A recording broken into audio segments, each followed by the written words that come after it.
What started as a gang of Venezuelan migrants has now evolved into a potent transnational crime force.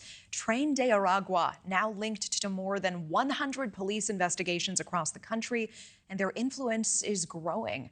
NewsNation correspondent Jorge Ventura tracking this criminal organization for us. Jorge, what are we learning?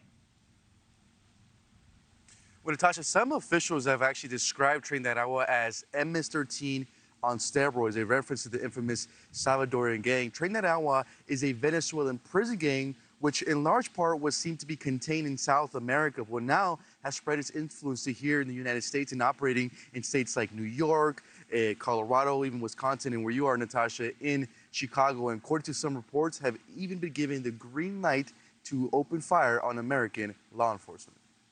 From armed robbery to looting of high-end stores, authorities began tracking the Tren de Aragua gang operations in New York City, where gang members have been involved in robberies and violent clashes with law enforcement, including this brutal attack on NYPD officers in January. At least 2 of the 14 suspects have been linked to the gang. Another shocking incident that made national headlines, the murder of nursing student Lincoln Riley. Authorities believe the suspects, 2 brothers identified as Diego and Jose Ibarra, have ties to the Tren de Aragua gang. More recently, 2 major incidents in Colorado also involving the Tren de Aragua gang. In Aurora, gang members have been linked to violent incidents at several apartment complexes. As you can see, the alleged gang members carrying assault rifles. Local police have responded to numerous cases where residents were victims of armed robberies and home invasions. And in Denver, thieves suspected to be linked to the Tren de Aragua gang pulled off a high-profile jewelry heist, stealing over $100,000 worth of merchandise. In the video, the robbers are seen pulling out guns, pushing open an office door, and pistol whipping 2 women who fall onto the floor. In El Paso, Texas, authorities uncovered a human smuggling operation where victims were held against their will. The gang is reportedly using these hotels as temporary holding centers before moving victims across state lines.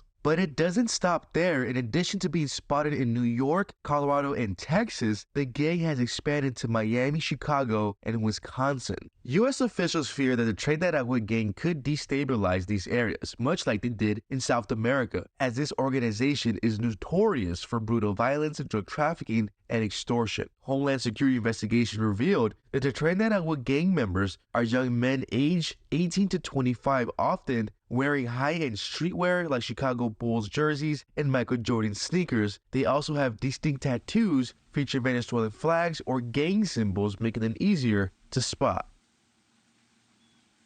Now, it's not just American law enforcement who are on high alert, so are the Mexican authorities. In the Mexican state of Chihuahua, authorities there have already began inviting experts from South America to go over the tactics of Tren de Aragua. According to Mexican authorities, they also believe that Tren de Aragua is already linked to 3 homicides in the Mexico City area. Natasha. Yeah, I appreciate you tracking that. Jorge Ventura live for us in San Antonio tonight. Thank you. Thanks for watching. Go to joinnn.com to find NewsNation on your screen. And don't forget to click the red subscribe button below to get more of NewsNation's fact-driven, unbiased coverage.